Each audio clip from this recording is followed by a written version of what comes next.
Area students hear from New York royalty today about the dangers of drugs and alcohol. Miss New York, Amanda Mason, shared her message with the kids from Warren and Washington counties this morning. Mark Mulholland brings us that story. He is live in our Saratoga newsroom. Good evening, Mark. Well, good evening, Elaine. Miss New York has had a simple decade-long goal of reaching kids before drugs do.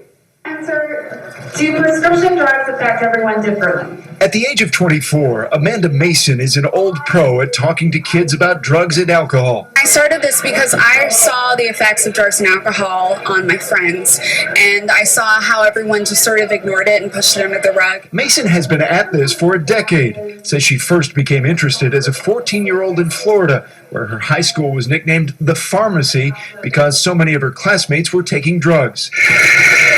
That was long before she became Miss New York.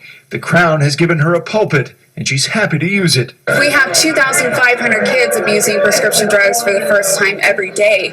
That's what I want to combat. I want to help these kids, and when they know more about it, they're going to make better decisions. So here she was in Lake George Wednesday morning, sharing her passion with 125 students from Warren and Washington counties who are members of their local SADD chapters. Mason told the students how she's managed to avoid the negative influences. She's still successful, and she's beautiful, and she's done all this amazing stuff, so people can see that they can make those decisions and step away from the bad, but they can still be very successful and have a lot of good things come out of it. Students say it's getting more difficult to avoid the pressures, but keeping the right friends is the key. Just getting into the right crowd and being with friends that you know won't be trying to get you to make bad choices.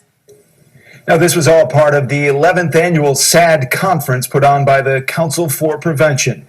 Live in our Saratoga newsroom, I'm Mark Mulholland. Elaine, back to you. Okay, thank you, Mark.